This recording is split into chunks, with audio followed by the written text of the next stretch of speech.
All right, Matt, let's start from the very beginning. You and I met a couple months ago at Jules Wellness Experience, and we talked. We got to know each other. You have an interesting story and an interesting mission that you do / company / purpose. And I want to start from the beginning because I want to learn more about you as a person, your service, and then how all this led into FitOps and the Performance Center, because it's pretty fascinating stuff. So you're in Arkansas, I believe, right? I am. The greatest place on earth. So talk about your upbringing, what led you in the military, and then if you're from the South, how you ended up in Arkansas, all the backstory.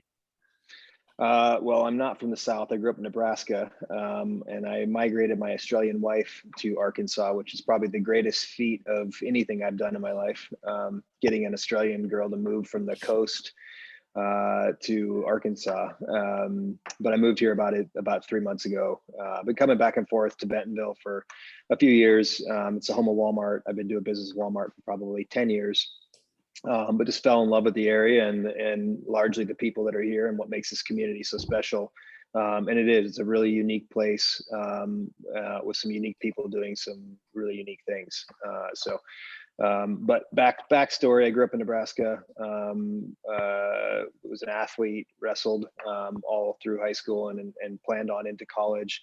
Had a career-ending neck break my senior year. That led to a loss of maybe possibility of wrestling collegiately. I don't know if I would have gotten a scholarship to a Division I school, but I definitely felt like I could move to the next level in some way. But my passion for weight training and working out came from that injury. And I've used that in my life in a lot of ways, which will lead up to helping shape the story as to how all this started. Yeah, and I want to interject quick because I think of this a lot. So you're a very fit guy. I think how old are you? I think you're a little bit older than me. 44. 44. I'm 40, and I still train. Strength and conditioning train. Probably, certainly smarter, but as hard as I ever have, and I'm not like on a mission to prove you don't get older. Age is just a number thing. It's just, I love to do it. I love everything about it, from the emotional to the physical, everything about the mental. What do you think? This is kind of off topic, but I think because with FitOps and with the new health and performance center that you put together, training is a core component. So what do you think the difference is? Okay, you didn't necessarily say wrestling is the reason, but rather the injury led to you training and focusing on training. Why do you think some people lose it, right? So let's say your wrestling career is over, right? For wrestling's sake, let's say your wrestling career is over. I'm going to get fat and happy. Whereas other people are like, no, I don't have wrestling anymore, but I do have this training. What do you think can contribute to someone making that training part of their life and just boom, being done with it? That's a fucking great question, man. I think that it's the people that approach physicality from a singular perspective, like a goal, like I'm going to be skinny, or I'm going to be strong, or I'm going to be fit. If your life's approach isn't sort of interdisciplinary, and that you're using physical fitness to grow mental and emotional fitness, and using mental preparation and study physically to learn more about the body and how to make goals and efforts sort of force multipliers for each other. Yeah. I believe that the interconnectedness between the physical, the mental, emotional, and the spiritual are what make life more effective in all ways. And so I think the reason that people start and stop things a lot is because they're singularly focused. Whereas those who have an approach holistically to their lives know that physicality is an important part of all things in their life. Yeah, I think you nailed it. And you brought something out, but pretty much what you said, but maybe in a little bit of a different light. So many of the books I read are about either nutrition or training or strength and conditioning, or you name it. So they do perfectly complement each other. And for me, kettlebells is one of the things that, especially in the last year and a half, I learned. Like, I didn't just I picked them up forever. right? But then I was like, I want to learn this thing. My back hurts a little too much after I do this. And that's one of the things that, like, I took courses, I watch videos, that you invest in it, and it really does complement your life in general. I think you said more effective. I was telling my wife the other day, like, I don't want you to work out because any other reason than I think it will just make your life better. Like, wherever you're at, I think a dedicated training routine system will just elevate and make it better, regardless of what it is.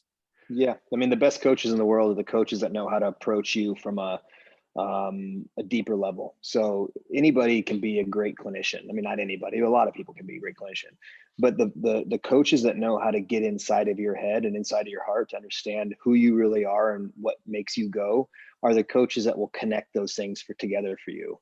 Some people can do it for themselves. Some people need motivators and coaches. But you know, anybody, I believe anybody can, by distilling down who they are in those 4 areas, think, train, feel, and lead, and connecting them together, can make themselves a better human being, from a force multiplication perspective, because they're so critical to everything that you do, I think.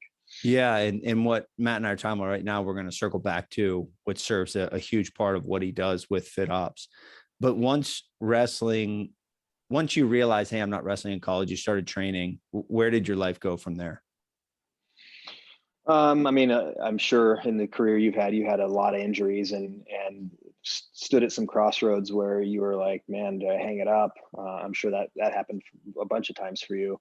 I was young, still trying to figure out who I was, like we all are, probably always, but especially when you're a young man, 18 years old, I think you're quite confused about your life. And you know, I went through a period of, you know, the whole identity of who you are, is sort of gone. And, you know, now where do I go from here? I had a very, very challenging childhood and used athletics, as I guess, a crutch, so to speak, or a support. And then weight training became another piece of that. I think my desire to go into the military, if you'd asked me that question 10 years ago, I would have said that my desire to go into the military, was along the lines of what a lot of other people would have said. I wanted to serve my country. I didn't have a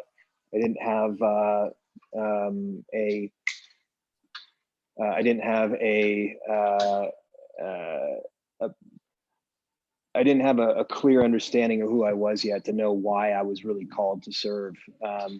But at the time, I know that it was much less thoughtful than it is now, in terms of like why I did it. Mm-hmm. So yeah, I was in a convenience store, a department store, and I saw a guy in army fatigues, and I was kind of watching him, and I don't want to say following him around, but he noticed I was kind of looking at him, and he came up to me, and he's like, what did he say to me? Are you an athlete? And I was like, used to be, because I was kind of just at the end of my rehab, and he's like, you ever box? And I was like, no, man, I haven't. And he's like, you want to box me? And I was like, yeah, I guess. So, you know, like a true sleazy recruiter using Yeah. something fun to get you to join the military. But I started spending time with this guy after school boxing, and I had enough. My injury was C3, C4 fractures. I had rehabbed them enough, to do light type stuff. And so I spent a lot of time conditioning with him and got really tight with him. And all of a sudden I was signing papers to join the military. And so, you know, over the years, there's been a different answer as to why I enlisted. But what I can tell you now is that as a young man, coming from a really challenging background, I think a lot of times we're called to serve others because we can't serve ourselves. And I know that to be the case for myself now, and that after doing a lot of work to understand who I was as a kid and why I wanted to help people so much, I felt the need, even at a young age, to always be filling that bucket. Looking back on it now, I know that I was trying to fill a gap inside of myself by helping other people. Yeah. And so, I think it's a really beautiful way that human beings cope with trauma. They want to make sure that others never feel the same way they felt, and that's why I ultimately believe I enlisted in the military. Yeah, and I'm excited. So one thing, and then I want to backtrack a little bit. I'm excited to talk about what you do and what you've created, because there's nothing better than feeling like, hey, I want to help somebody, and then being able to help somebody, right? So when that's your job day in and day out, that's like the greatest thing ever, is having a desire to help someone, and then having like a structure in place where you actually do help someone. And then interesting what you said is more of a thought than to add anything. So I've talked to a lot of guys in the military, and or read their books, and or watched their videos, and or everything, right? Because I love learning from them. And it's so interesting when you hear, why did you join the military? Like what it was that drove them. Some young guys like 18, or some of these guys are sophomores and juniors when 9/11 happened, and they boom, I want to fight the enemy. I want to protect our country. I think Jocko, I think he's pretty infamous for just saying, I wanted to fight. I wanted to have a gun. I wanted to blow shit up. But I think that the undeniable result, kind of like, I think de facto is the right word. Once you're there, I don't know this from experience, but I know this from others' experiences. All of those things that you might not have realized at a young age, like the brotherhood, the camaraderie, the purpose, the mission, both at home, but also globally. Like there's a lot of really heavy, valuable, meaningful things that you just learn. Again, my interpretation is you just learn by way of experience that you can't even, it's like being a parent. You can't anticipate any of that stuff. It just happens. So it's interesting to hear how, you might have joined for one reason, but then looking back, you realize, holy smokes, it was about so much more. 100%. And I think, even Jocko, as tough as he is, and I just wanted to fight thing. I'm sure that when he hung up his uniform and could no longer, or was no longer in that position, you hit a word that's really important, is purpose. Purpose is largely, my experience, it eludes most people. The one place you can feel it is by serving other people. But to find yourself in a career or in a position in life where you are living your purpose, and doing it from a career perspective, or from a personal service perspective, it's really unique, I believe, and the military gives you that ability. It's your job, and it fills such a huge, I don't want to say hole. For me, it was a hole, not for everybody, but it fills such a big part of your soul, in being able to help others. And I don't care what people's beliefs are about why we were in Afghanistan or why we've been in different wars.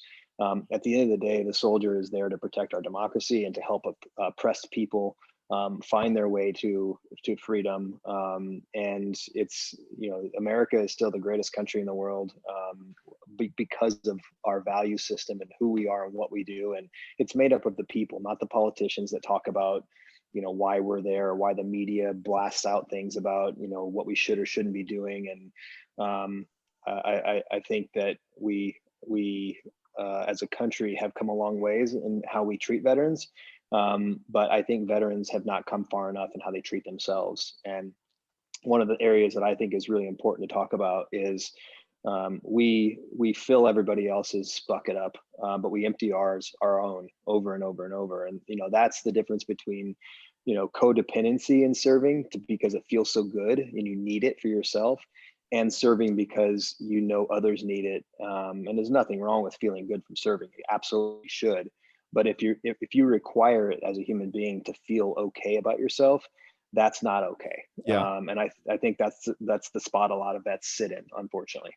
It gets really tricky. Like there's a lot of trickiness to life, really. But even what you were saying about, it's about the people. It's not about the politicians. It doesn't matter why we were there. before I don't know, prior to 5 years ago, let's say, when I really started reading and talking to military people, it didn't even occur to me that politically you could disagree with the issue, but on a boots on the ground, you're protecting your men. Like That's it right. doesn't matter Yeah. if it doesn't matter. Has nothing to do with it. You're serving a purpose and you have a mission that, I mean, that you don't get to decide what you do, but you do get to decide how you do it and how you serve others around you and the people that you're there to in the case of Afghanistan, to free the oppressed, and to give them the rights that we'd hoped would grab hold in that country. But I think most people who serve, they're not thinking about politicians in the media while they're over there. I think they're thinking about their job and the people around them, that they need to take care of each other, and they still have that same feeling when they come back. That's why when we get a platoon of 36 guys, men and women who have served together, I don't care if they knew each other or not. The second they hit the ground, they all feel joined, and it's really awesome to watch. And they're bound by service and camaraderie and purpose and all of those things. That's why the camp experience at the university is so unique and special, because of that bond. Yeah, and with everything going on in not just our country but the world, it's hard to like everything is, I think, convoluted, and it's hard to like dissect the reality, because you hear things, right? You hear so many different things. So case in point, really simple example of it. I have a friend from Colombia. She's one of my best friends from college. All we hear about Colombia is drugs and murder and kidnappings. It's like what we hear of Colombia. She's like, Charlie, you should come to Colombia. This is years ago. And I'm like, wow, it's pretty dangerous. She's like, trust me, you'll be fine. Like she lives there. She's so there's the big picture, news, media, et cetera, that you hear. And then there's the boots on the ground. To bring it back to what you're saying of having the mission, freeing oppressed people, my neighbors, it's through their church, an organization by way of their church, that they're helping Afghani refugees who were like escaping Afghanistan a couple months ago when that big debacle happened. Yeah. And they have pictures on their cell phones of people hanging from planes. Like these people were really on the ground. So you hear this is going on, that's going on. And then you see a human who has a picture on their phone and you're like, that's really happening. People are really trying to help them. And they're here because of people who tried to help them. So it can get lost and mucked up through all the noise and chatter, but the kind of simplicity of what I'm saying, and I think you said, you're there, you have a mission, you do it, you protect the people around you, protect the people who need to be fought for. Yeah, I mean, I think those types of images are burned into history now, because they stand for so much. And I know that all of because we had a platoon on the ground when that was going on. I know that all the people that had served over there, seeing that sort of unwind the way that it did, through the lens of the media, which distorts everything and twists it, depending on which side of the political spectrum that media group sits on. It's a really crappy thing for people who went over there, for soldiers who went over there, served, lost friends over there, and then came back and saw that to be the ending, which on the world stage was not necessary. In general, wasn't necessary. But for the world to see that that's how we ended a 20-year war and sacrificed 7,000 soldiers in combat, and then have lost 100 plus thousand to suicide since then, is just a really, really shitty way for what I think was a very whatever the political motivations, those 7,000 men and women who lost their lives over there, and the 100 and some thousand plus cents, they gave the Afghanistan people, for 15 years, freedom they've never experienced before. Women were able to go to school, and women were able to not fear that they were going to be sold to somebody for what is, in my opinion, one of the most disgusting things you can do to a girl is to sell her to some, old fighter who wants a young girlfriend.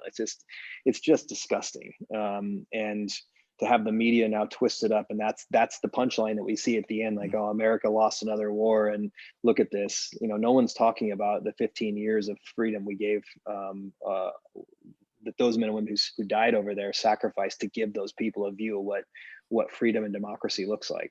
It's sad. It's very sad. It is sad. And again, another very real example of this, that my neighbors, I was talking to them, they were like, yeah, they're meaning the people who are here now. They were saying they're worried about getting arrested for everything. Like, they're worried about getting in trouble for everything. Just because they're used to walk a line or you're punished. It's so interesting you're saying that. There's some Afghanistan refugees here in Bentonville, Arkansas. And I whenever I go to, like, Walmart or something, I'm walking around, I'm thinking, like, what must these people be thinking that got taken out of Afghanistan and now put here, and they're walking around Walmart and everything they've ever wanted is right there in front of them. And, like, they're driving nice cars and living houses, and they must just be like, this is the greatest thing that's ever happened to me in my entire life. But you're telling me that they're scared they're going to get arrested. Yeah. And that just tells you how long the cells of your body remember. The fear isn't conscious, probably. It's probably subconscious boiling up and saying, like, hey, don't get too comfortable, because you're going to get smoked, or you're going to get arrested, or you're going to get, it's very interesting. That perspective's interesting. So let's kind of up through, enlighten us a little bit, your military career, and then post-military with the birth of Fit Ops. Sure. Because all the things we're talking about were the transition of military folks to civilian life is a huge transition, right? Different transitions in life are big, but this is one of the ones that I feel like, in my opinion, I think in your opinion, is one of the most important transition periods and/or populace that we as a country should pay attention to. And it's so important because of the things we're talking about. You said 7,000 people died during the war, 100,000 since then. So those numbers are like 7,000, 100,000. That tells you that it doesn't just stop when the war stops. Like, there's ramifications and post things that have to be dealt with. So talk a little bit about your career, and then how you came to, I think you started Fit Ops, or if you didn't specifically, the people who did, how that idea came to be. Yeah.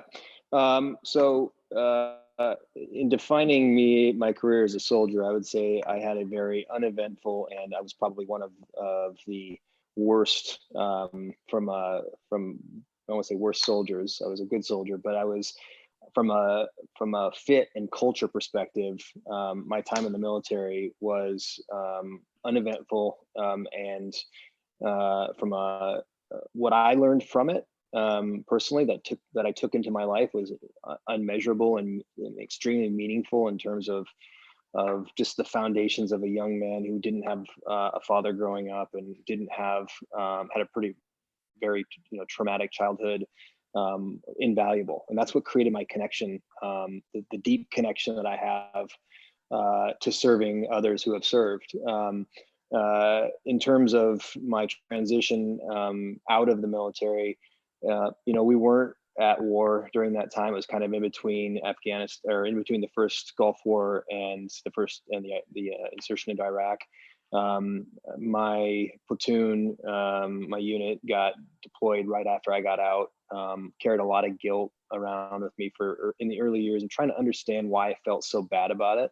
And not just the early years, I actually felt bad about it until I did something about it. Again, looking back in the hindsight of why I felt the way that I did, I now understand that it wasn't guilt that I wasn't there with them. It was largely how it was affecting them when they were coming back.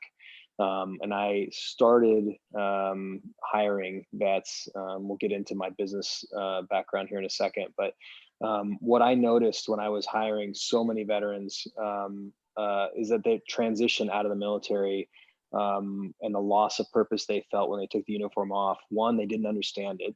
And two, it was so detrimental to defining a civilian career that a lot of them never got to their potential.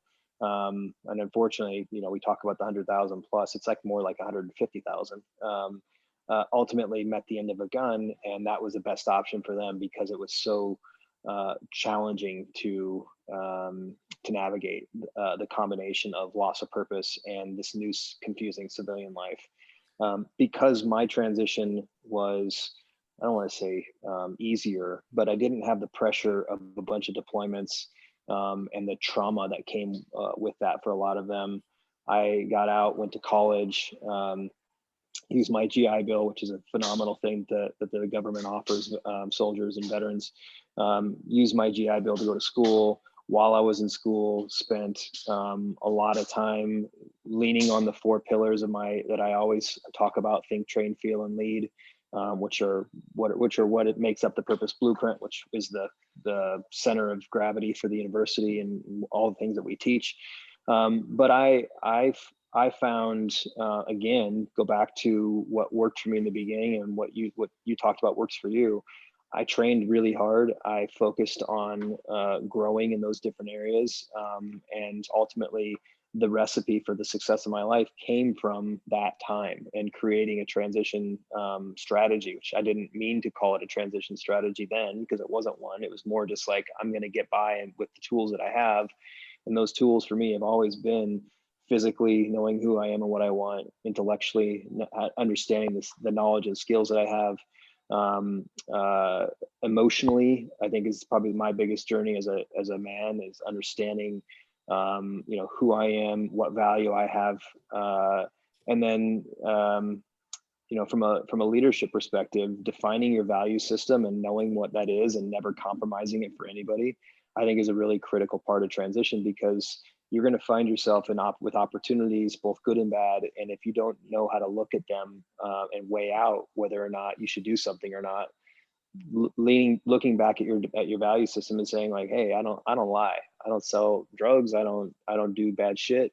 It's not who I am. So no, I'm not doing that. But if you don't have a clear picture of who you are and what you want for your life, it might be easier to make a decision like, yeah, I'll sell some drugs, man. I need to pay the rent.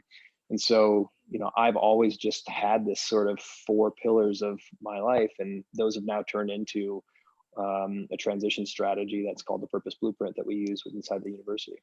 Yeah, and the value thing that you said, and might, if you don't have it, it could make you or lend to you making a poor decision, especially when it's low. Especially when it's low times and you feel like you're down and out. So if you get out of the military and you went through a lot of trauma there and you come back and you feel like you don't have anyone without, even if they're just words, but they're words, like values are words, but they're also, if they're really values, they are you. And if you don't have them clearly aligned, and I talk to kids a lot, and that's it, your values are your decision-making process. And super important, not just words to write down, these are my core values as a company, but to actually, like you said, the think, train, feel, and lead. If that's a part of you, that makes it even a better part of everything you're building, because those have been a part of you forever. And there's just perfect alignment in them and in you. When you came back, you mentioned, and I want to, a little bit of clarity.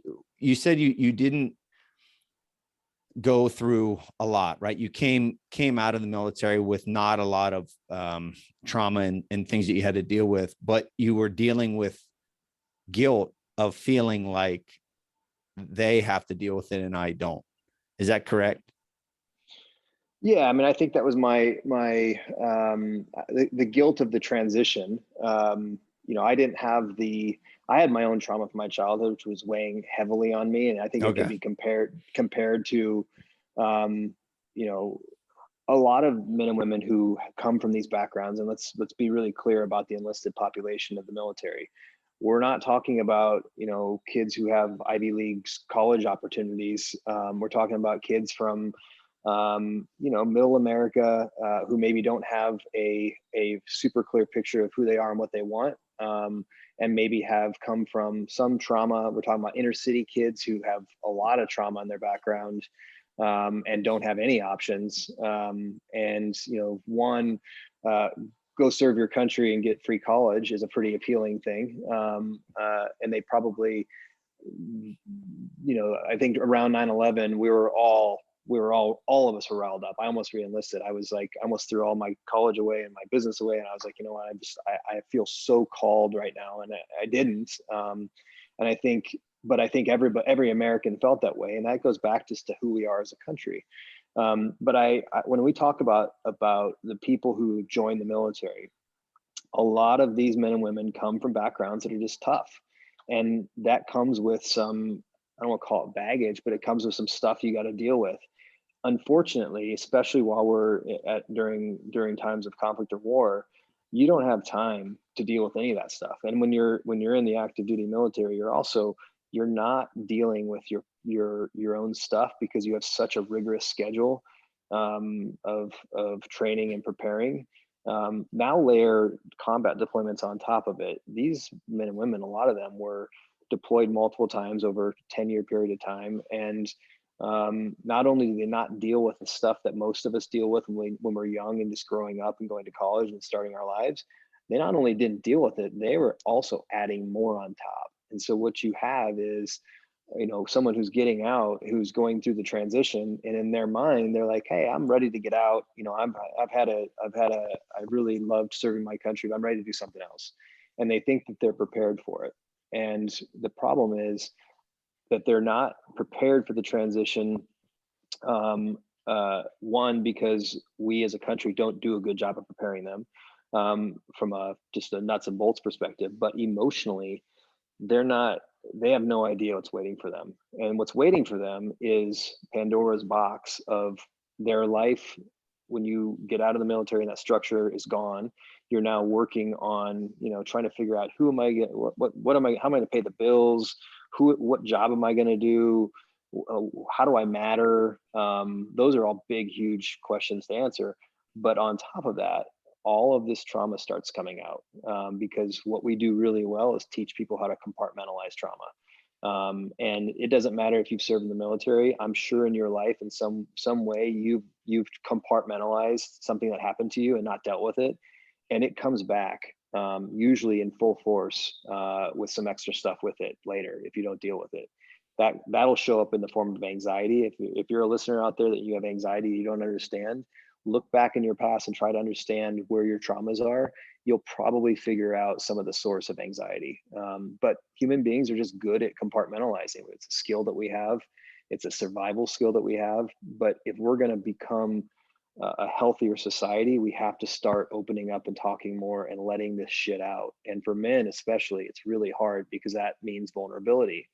Vulnerability is the exact opposite of what we've taught in the military. And the military, the DoD is now going through a change and trying to understand how do we do that while we're also training warfighters to protect, because you don't want someone stopping on the battlefield crying because their buddy got blown up.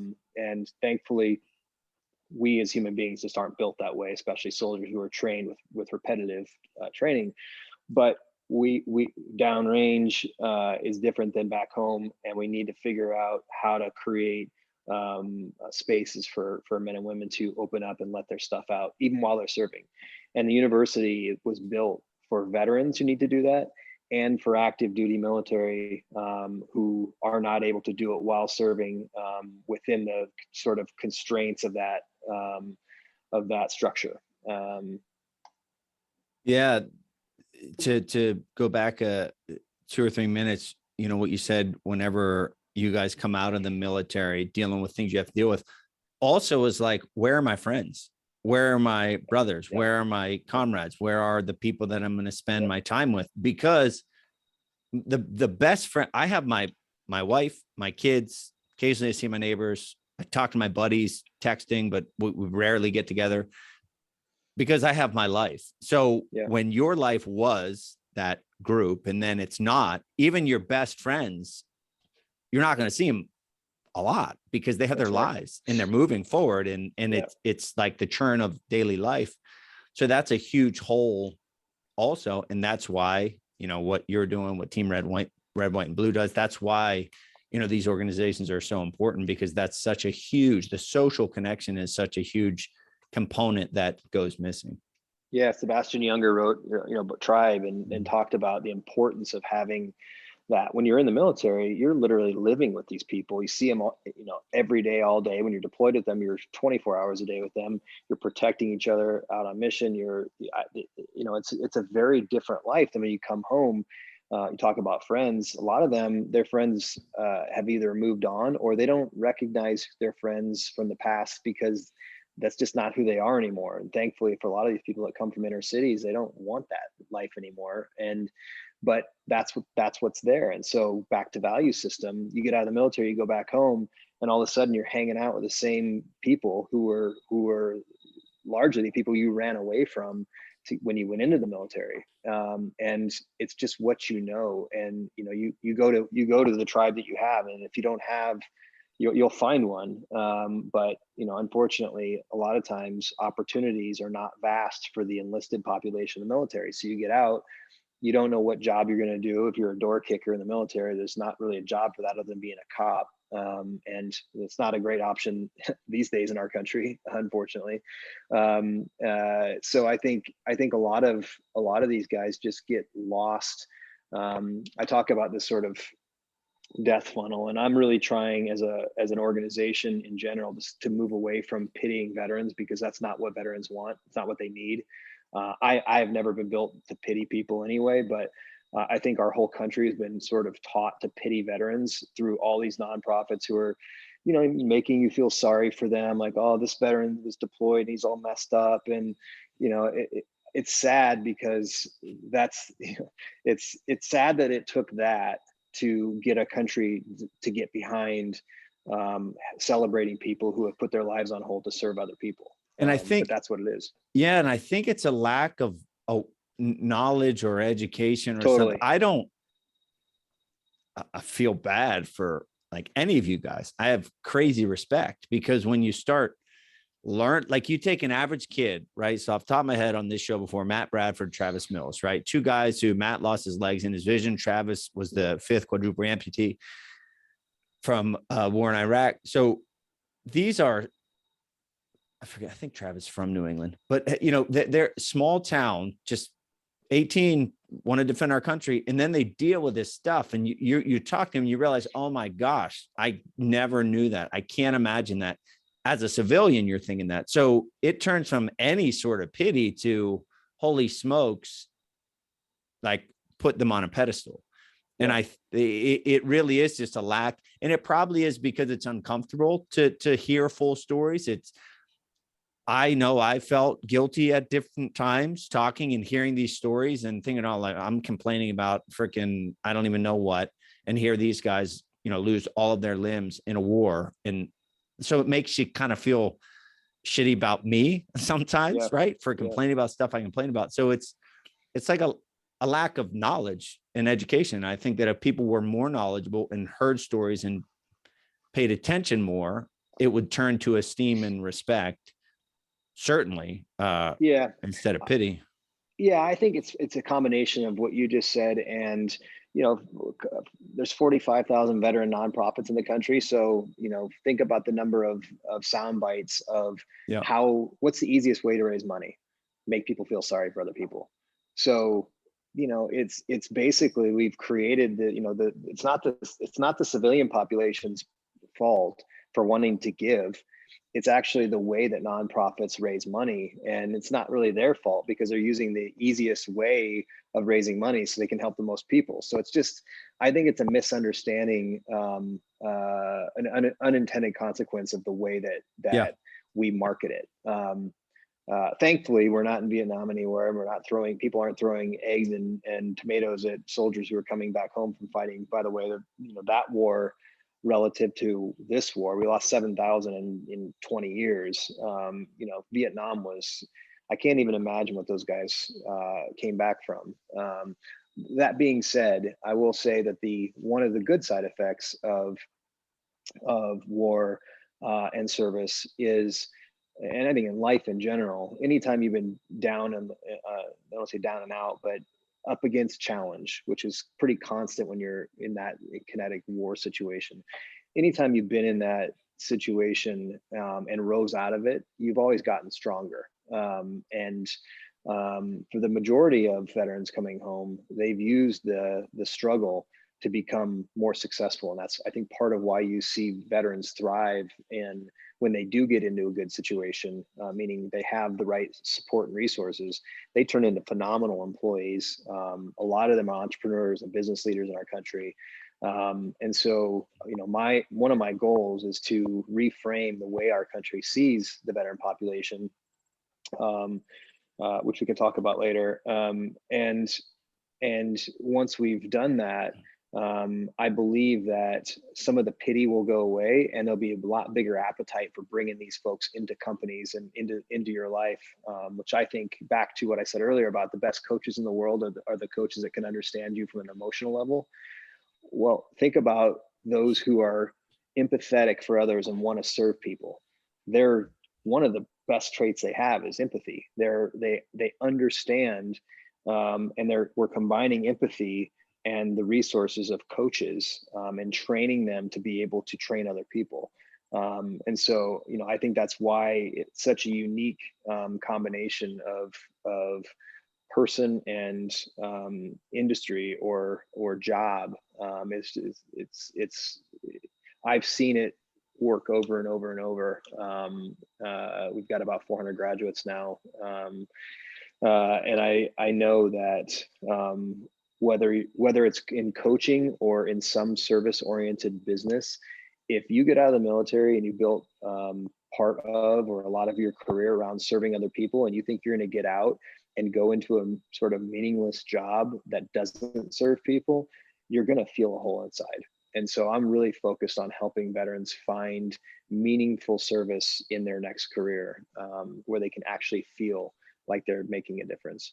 And I couldn't help but think whenever you're talking about empathy and skill sets and, you know, both soft and hard skills that, you know, military men and women gain through their service, you know, and you mentioned empathy. I'm thinking in my head, okay, the experiences that I know, again, from talking to and or reading about, if you're a 23, 5, 30-year-old, whatever it is, and your best friend is dying in your arms and you're talking to them, like that's an experience that carries with it a lot of like teachable, both story, but also dealing with emotions.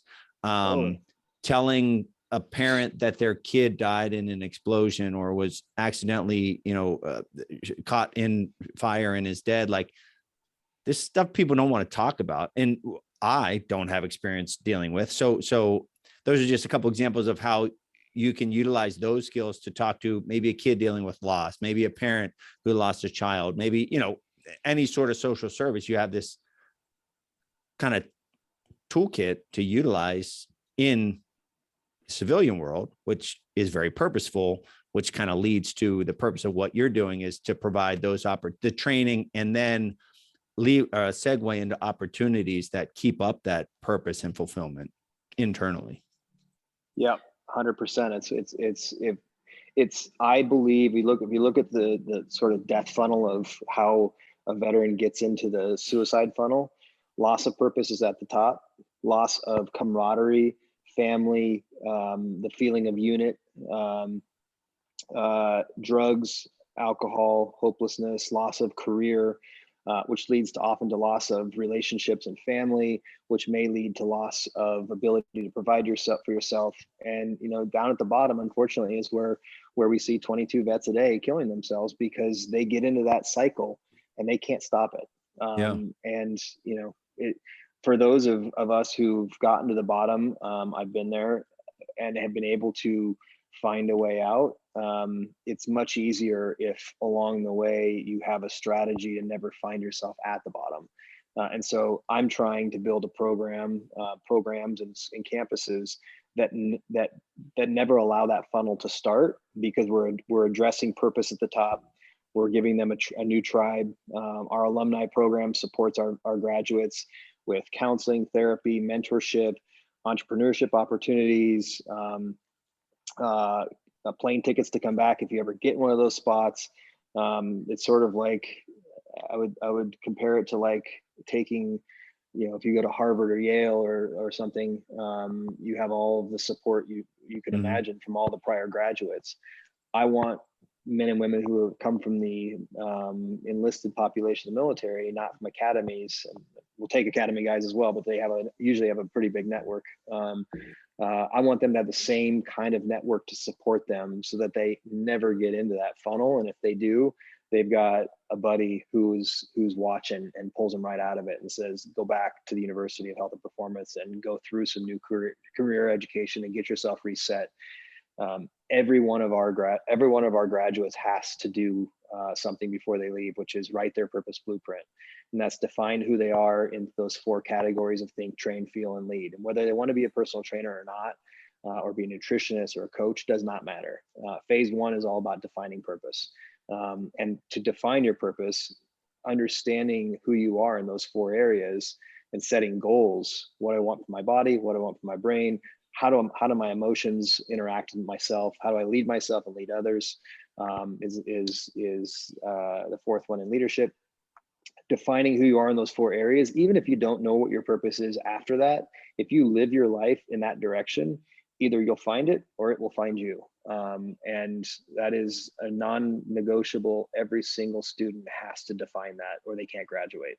And to me, if you have those core values set along with your purpose blueprint, which is defined by your passions, experiences, and skills, then the likelihood of you entering that funnel is way, way less. And even if you start to enter it, you're going to have a whole team of people who you went to school with at our program who are going to pull you out of it quickly. Yeah, that's what I'm thinking when you're saying that. So much of, I don't know, progress is just getting started.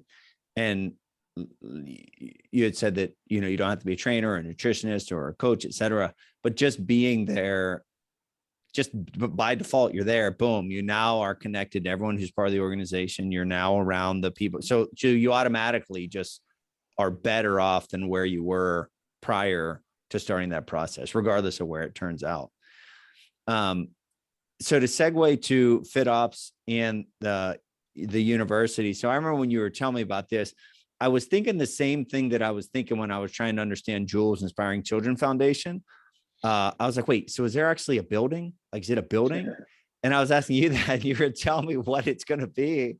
And it's like kind of mind blowing. And it's so awesome because it's essentially a school, a university that teaches exactly what you and your team deem necessary to teach, but it's actually a brick and mortar place where people go. So can you talk about FitOps and then segue that into the University of Health and Performance? Absolutely.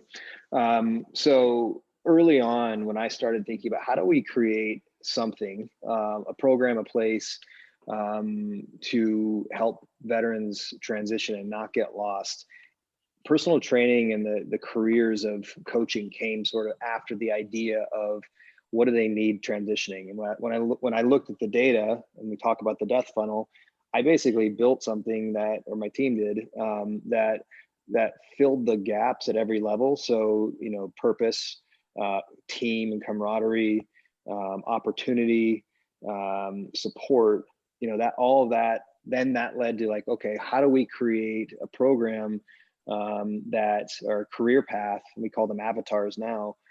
How do we create a set of avatars that guide somebody into a career that is their purpose, that is a career that allows them to feel good about themselves and make a meaningful life for themselves, economically and from a purpose perspective. Coaching and personal training is the first of those programs that was proven through the FitOps Foundation, which I launched in 2017. Went through, we've had 400 graduates almost, and those are all personal training graduates. So they all receive certifications in an accredited certified personal training program.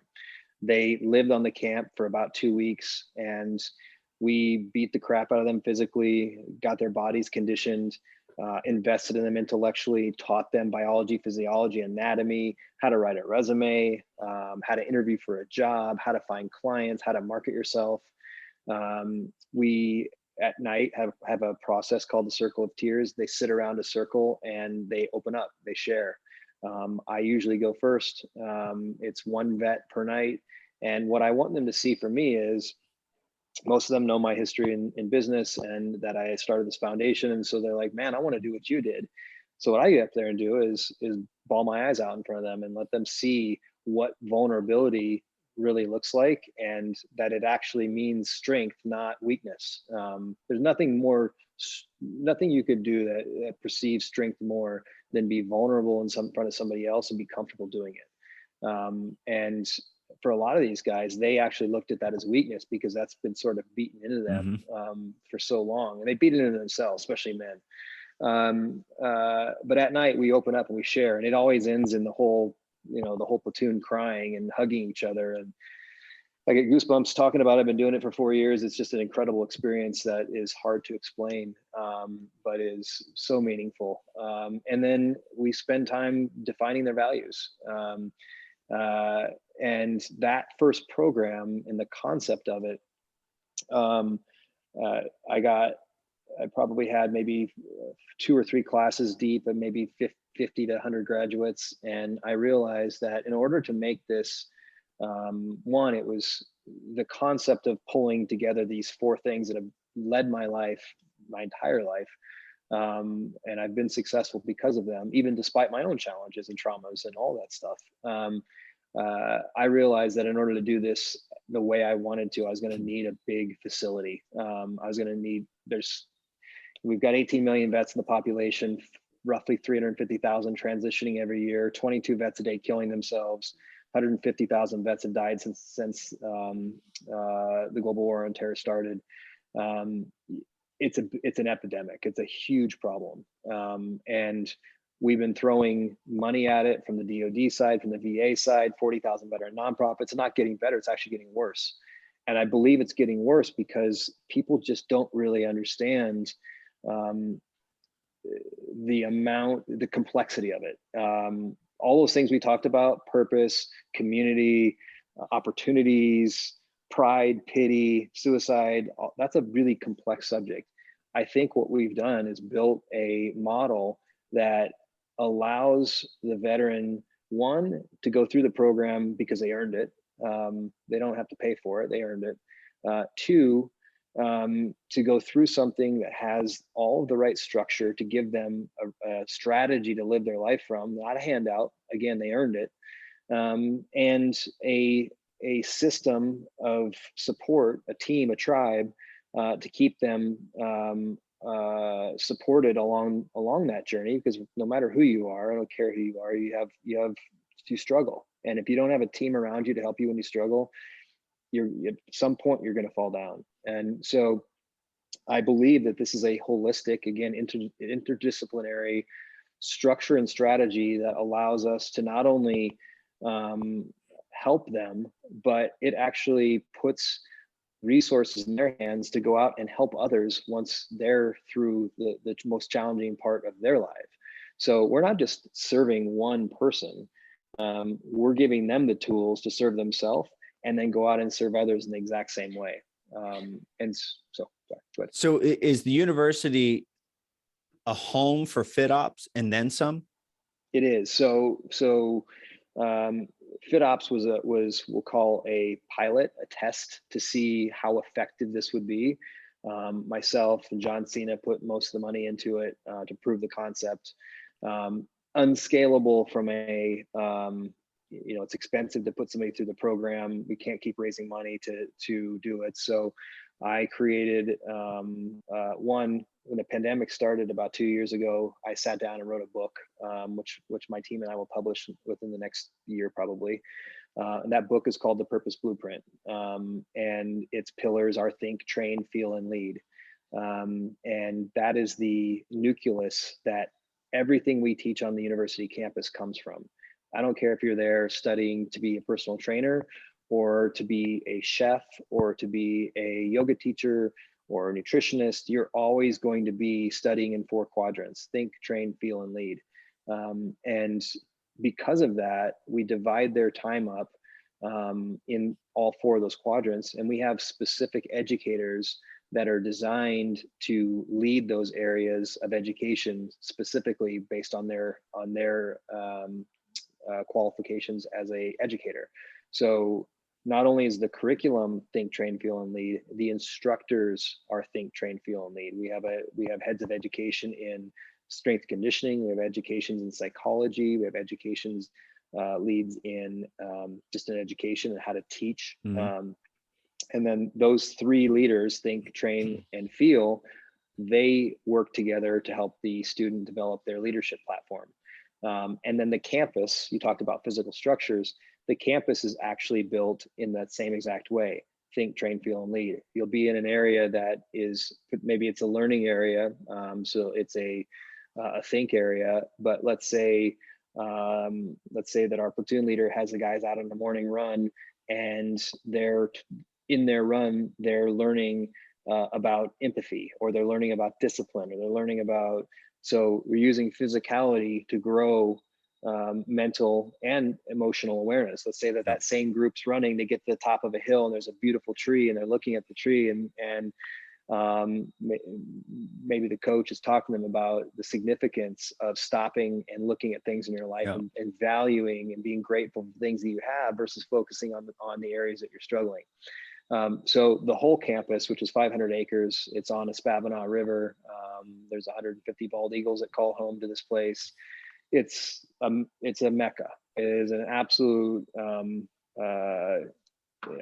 I believe within a few years, you'll start hearing about it all over the place. I know you will, because of the significance of the experience that people have there. So how, and I asked this because I have aspirations to do stuff like this. How is it sustainable? Like how, because if they go for free, if they don't pay for it, if they earn it, I know you said John Cena financially helps, but 500 acres, and you mentioned the difficulty of having to secure funds all the time. And that can be life draining in and of itself. But how is it financially sustainable? Because it, like the pictures it's incredible. Thank you. I'm not an artist, but if I was an artist, I feel like it's I've painted my Picasso, my Mona Lisa. It is, it's everything that I had in my head, the vision for a place that had that much power. It's very special. It actually opens Monday. It's our first official school. First platoon hits the ground Monday. So sustainability from a financial perspective, I convinced my wife. Not only did I convince my wife to move from Manhattan, New York City, who's Australian and a beach girl, to Arkansas, I also convinced her to drain our bank account to build this beautiful place. Funding will come from several places. One, working with the DoD and the VA to try to bring awareness to this new strategy. Anybody that comes through the program or sees the program or even hears about the program is like, wow. It has all of, I'm a big idea guy. My first career was largely around creating sports performance nutrition products, and I built a very large company and sold it, and that's how I've funded a lot of this. Was through not just the financial means of it, but also my intellectual means and understanding, scale and brand. So when I was fundraising to put students through what was a different program and a much smaller, I would say less interdisciplinary, and that I didn't have all of the resources that I wanted, trying to think about how do I scale it. When you look at where the biggest need is, the federal government is, I wouldn't say in deep shit, but the citizens of our country want a solution for this. Veteran suicide is a big problem, and it's getting worse. And they've been throwing a lot of dollars at it. I'm a big believer that every dollar that is invested in our country should be repeating or cyclical or whatever you want to call it. It's not a dollar that's invested and wasted. It's a dollar that comes back. It's why entitlement programs don't work well, because they're largely dollars given out of pity, not out of empowerment. And so I think as a country, we need to shift into investing our dollars in our future, and not investing our dollars in securing votes, and on both sides of the aisle, correct, Republican or Democrat. And so I'm a very big believer in, if you build it, they will come. So I built it, and companies have stepped up. Pure Life, the water brand, stepped up and helped us build a building. They put not only did they step up and help us build a building, but they also are going to be sending veteran students of their company. So that's the Nestle Pure Life brand. Formerly Nestle, it's been bought by Blue Triton Brands now, but they saw what we were doing. They stepped up and said, we're going to put $1 million into this to make sure that you get this building built the way it needs to be built, so you can educate inside of it. So we've been fortunate having some sponsors in that way. Getting the facilities built was a huge lift. It took about 2 years. We've got roughly 50,000 square feet of space now. We'll have 100,000 by the end of the year. But getting the students through the program obviously is the most expensive part. We have educators. Our educators are not, run-of-the-mill educators. We hired one of the Army's premier strength conditioning coaches out of First Special Forces Group to run our train side of our pillar strategy.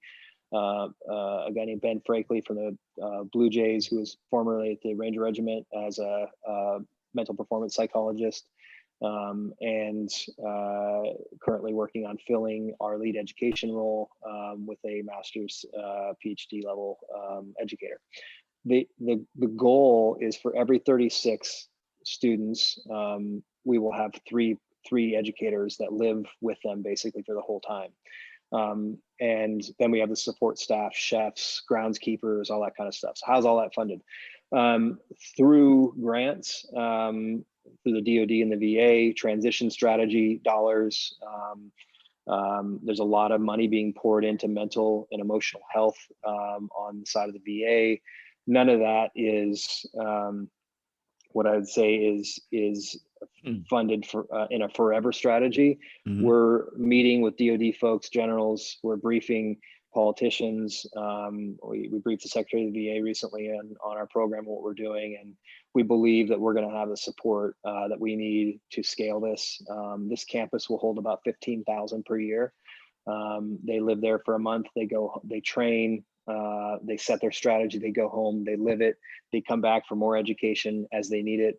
Or if somebody gets in a spot in their life where they're really struggling, rather than find themselves living homelessly or in a bar, we give them a plane ticket, say, come back. If you don't want more education, we will put you to work on the grounds. And so, I believe that this is the beginning of a very disruptive and meaningfully different program that can be replicated in multiple industries. And it's, I believe, how taxpayers want their dollars being used. I was going to say that it just feels like almost, I don't know, just comforting. I'm like, oh, to see like that money is being spent for something good. I've through all of COVID, I've been learning a lot about a lot, but with the pharmaceuticals, how much money is wasted in different ways, and waste in general, just waste, period, consumption and waste. It increasingly in my brain, it's becoming more and more frustrating.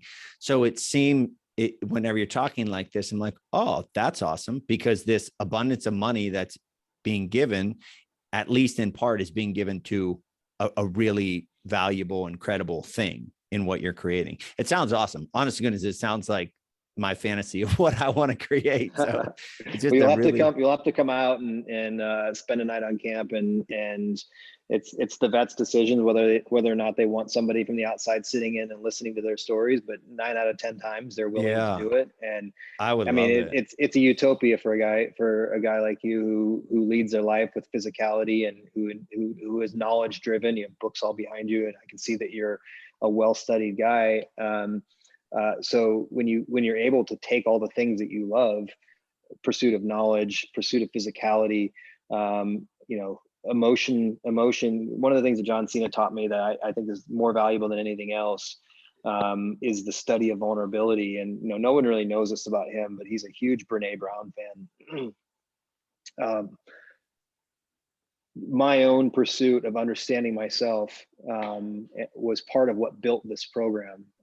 And I often like say that it's a petri dish. My life's a petri dish, and the data and the results of my life have informed the creation of all of this. One of the biggest missing pieces for me was that piece of vulnerability, and I think I know my relationship with John helped bring that stuff out of me, and I've dived very deep into it, and it helped me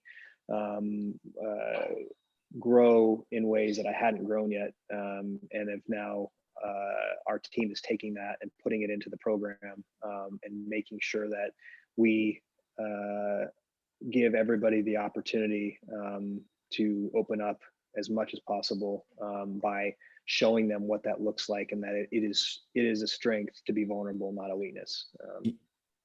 Yeah, it really is. And I have said this before in the show, but with fighting, because you do walk around, especially as a dude, especially as like a tough guy, alpha macho, you don't want to cry. You hear, don't cry. I've cried. My dad cried a lot. So I've been used to guys crying my whole life. But there's still a pressure to keep at the front. But for me, fighting, getting my ass totally kicked on television, it's freeing. It really is freeing, because when I'm supposed to act like I'm super tough, you just saw me get my ass kicked. So I'm not. So it's a really freeing and valuable thing to authentically get to that point where you truly believe what you just said.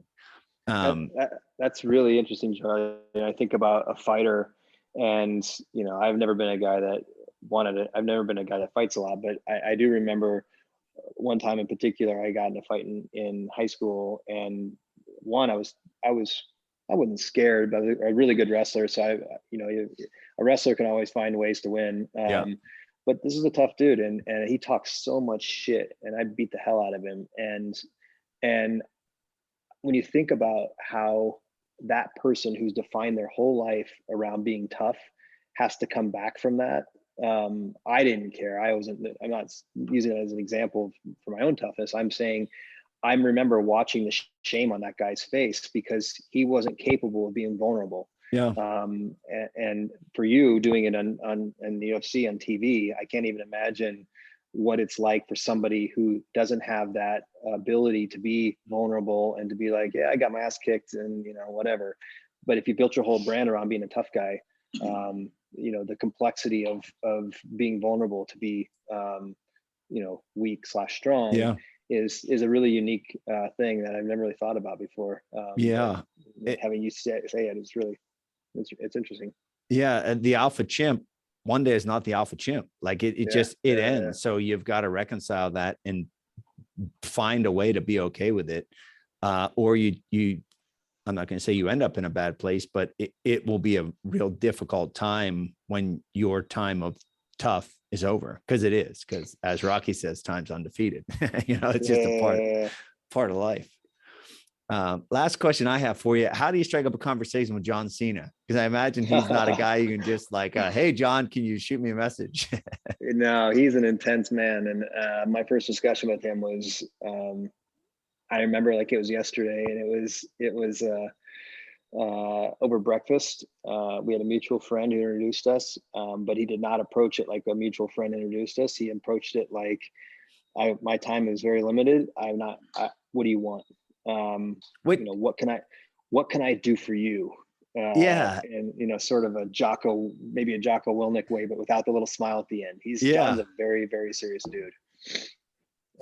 You got to imagine they're I'm joking, but I mean, it's real. How many messages he must get to say, hey, John, I have this business idea. Can I meet with you? And so like his kind of straight to it is indicative only of the fact that he legitimately doesn't have a lot of time. So what is it? Let's get to it. But it was intense conversation. I think what did it for John, John has given probably 2,000 Make-A-Wish donations to little kids who are either dying or are in the hospital. He is a constant giver of his resources and time and heart. He doesn't outwardly portray that from a, he doesn't advertise it. He doesn't talk about it. His character certainly doesn't look like it. But he's a very giving, good person. And because our program is undisputed as a very giving, good program, I think that the combination of the intensity in which I believe in it, and he saw that in me, and the combination of the program itself being so well defined and built, not just by me, but my team. I think he was intrigued enough to have the discussion, which was an hour of grilling me to make sure I wasn't full of shit. And then him coming to the camp and spending a night with the guys and sitting around the circle and bawling his eyes out. I think that's what got him. And he's been back ever since. He donates, a lot of money to the foundation. He's never told me no. I don't go asking him for money, but when I ask him if he'll speak to the guys or come to the camp, he's always there, and he's always offering his resources in addition to that. So just a phenomenal dude who does really, really special work and doesn't talk about it a lot. Well, this is awesome. As we conclude, obviously, if you can give the, the website and or social media handles, but also can we individually contribute like on a monthly basis or one time? Like, do you have a something set up for that? Yep. You can go to the FitOps Foundation website. There's a donation button on there. You can sponsor a student to go through the program, a vet to go through the program. You can recurring donate. There's ways to get involved. We have media partnerships where brands can actually send their employees to the program and they can be involved. My goal is for this to be holistic. I don't want people just to give without getting, and it doesn't mean that there's a quick pro quo. It means that if a company wants to get involved with us, I want them to actually get involved where they can feel the impact.